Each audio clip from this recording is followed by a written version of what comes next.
Today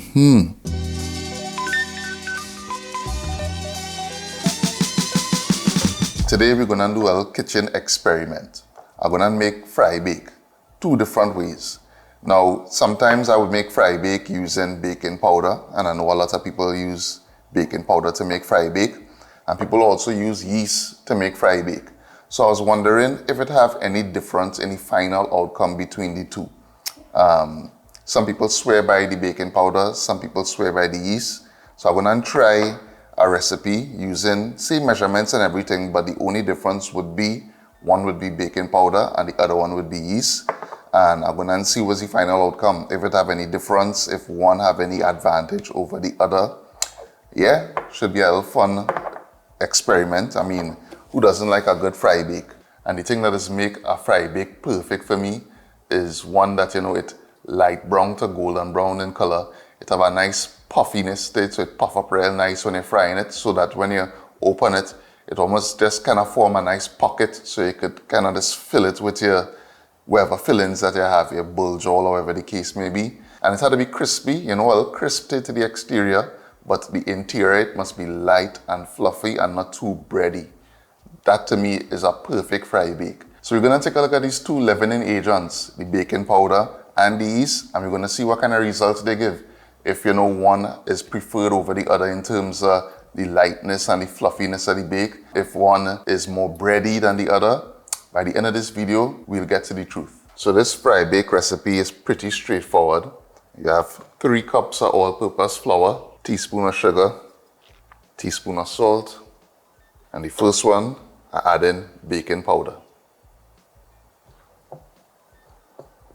1 cup of warm water.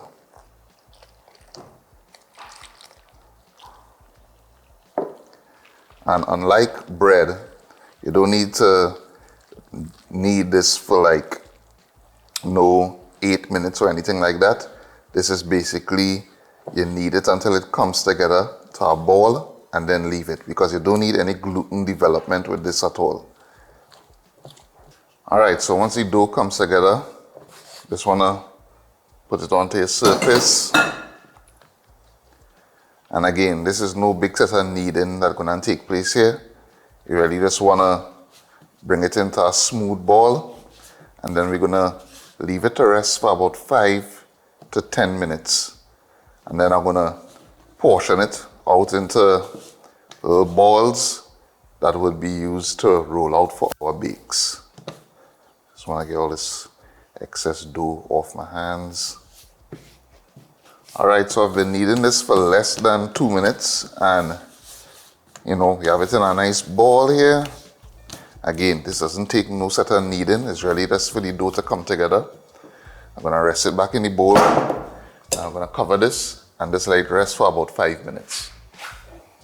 Alright, so I have my baking powder dough here that has been rested for about 5 minutes. I'm just gonna portion them out into balls. The size that you want is up to you. I would say that these are a little bigger than a golf ball in size. And I kind of anticipated that we'd get like 8 out of these. So we did get 8 bakes from this recipe. Alright, so flour in the surface, flour the rolling pin. I'm just gonna roll them out. And definitely don't wanna roll these out too thin.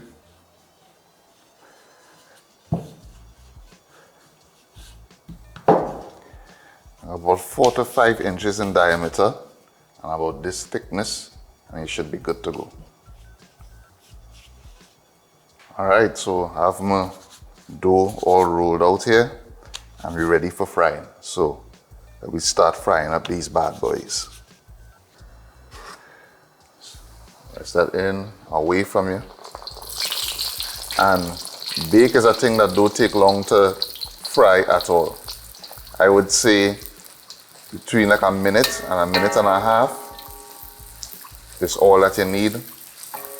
And I really like to use the spoon here and just bathe the top so that the top gets to cook while the bottom is cooking. So that's a good little tip for you. As you can see, it popping up nicely there.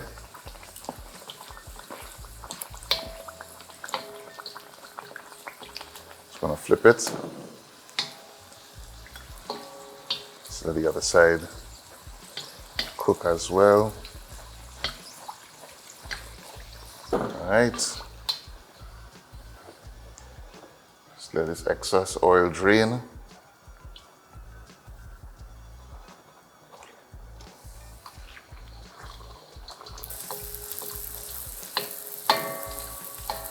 And what I'm noticing with the baking powder is that some of the bakes, again, like an indentation when you flip it.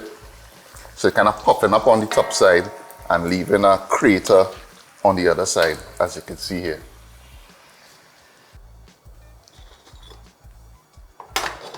Okay, so we're on to the other batch here. Teaspoon of sugar, teaspoon of salt, teaspoon of yeast. Add in 1 cup of warm water.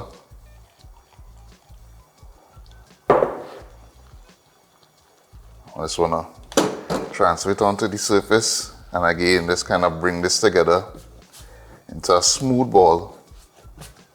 Again, we don't need no gluten development for this. It's not bread we're making.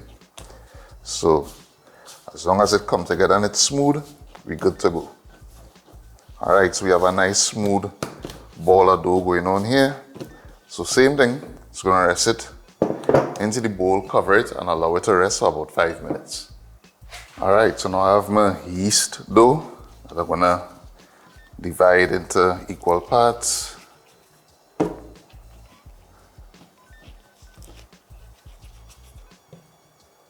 And we actually get 2 extra bakes out of this recipe, because remember, unlike baking powder, yeast will cause your dough to start to double in size. So that is something to take note of. So with the same measurements, but just switching out the baking powder for the yeast, we get a little more volume out of this, because as you know, yeast is a different type of leavening than baking powder. So I'm just going to flour my surface. Start to roll these out. Alright, so I have my dough all rolled out and ready to go. So let's get to frying. This is the yeast batch.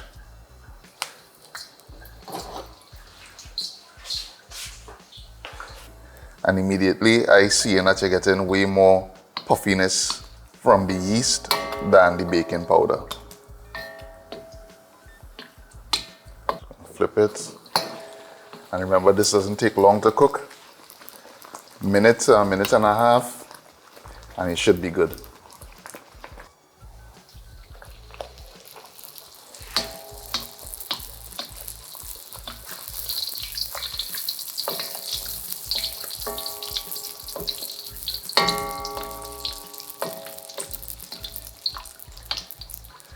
Yeast really gives a much better puffy bake, as you can see here. As soon as it hits the oil and I start to drench it, it just kind of puffs up on its own, little effort.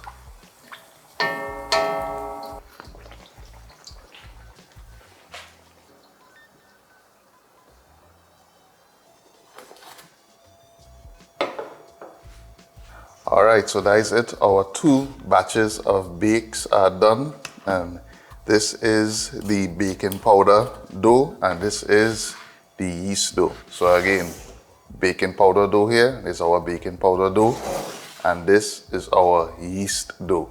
So, first impressions. The baking powder dough, I find it didn't give as even a color as the yeast, and it didn't puff up as much. And even the ones that puff up, it kind of deflate. And just from, holding it and feeling it, the texture, a bit, on the kind of crispy side, but it feeling a little dense. Definitely feeling a little dense, but do a closer inspection in a few. Moving along to the yeast, and first impressions definitely gave a different rise, a more puffy finish, and also I find a little more even color on the bake itself, kind of fry a little more evenly in color. So, and feeling a little lighter as well. Same kind of crispy exterior, but definitely a lighter bake.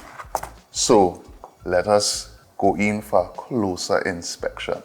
Okay, so like I mentioned, the baking powder, although it did puff up in the frying pan or in the wok, it kind of deflated when you left it. And I guess both of them would do that. It would deflate a bit, it wouldn't stay as puffy.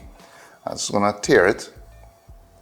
And definitely this, and you see how this tearing, it's very tough. Tough, kind of dense on the dense side and kind of bready. If you look at the interior, it's on the kind of bready side. And I mean, some people might like the fry bake like this, but this is not my preference for fry bake.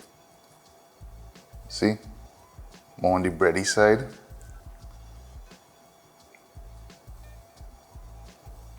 Very kind of doughy. Let's take a little taste. I mean, the taste is fine. And if you're using it like this, kind of dip up your stuff, or even, I mean, I guess you could cut it with a knife and stuff it with your bull jaw or whatever the case may be. It'll work. It's a good bake. Not bad, but preference-wise, this is not my preference. I think, you know, it'll work, and some aloo pies that you buy just have this kind of texture to it, and this kind of consistency. But for me, this is a little too tough for bake. All right, so with the yeast now, it's, you know, give you a nice even color, as I mentioned before. Definitely lighter. Gonna give it a tear. And you see for me already, one, it just maintain a pocket on the inside, so it's easier to fill. And as you can look at this already, you can see that it's not as bready. You realize that the consistency of the dough itself, the fried dough on the inside, is a different texture to the baking powder. This, for me, is more of the texture I like, softer. Yeah, this, easily, hands down. For me, this is the better bake. Hands down, hands down. Nice and light, crispy on the outside, more fluffy on the inside. Definitely a more fluffy texture than the baking powder. The baking powder is a little more dense, but this kind of soft and pillowy and fluffy. For me, yeah, this is the superior bake. This is the superior fry bake. So yeah, there we have it. The results are in. Baking powder versus yeast. Hands down, for me, yeast is the winner. Definitely. It goes without saying, the yeast gives the better fry bake than the baking powder. Yeah, so you don't know. Yeast is the winner here. No debate for me. In my mind, it's clear as day. The yeast gives the better fry bake. And the only thing left for me to do now is to go and make some bulgur or something to go with all this bake, because I mean, I ain't gonna sit down and eat a bowl of dry bake just so. So, if you like this video, please give it a thumbs up and give it a share. If you're not subscribed to the channel, please take a moment to do so. And as always, thanks for watching, and I'll see you in the next one.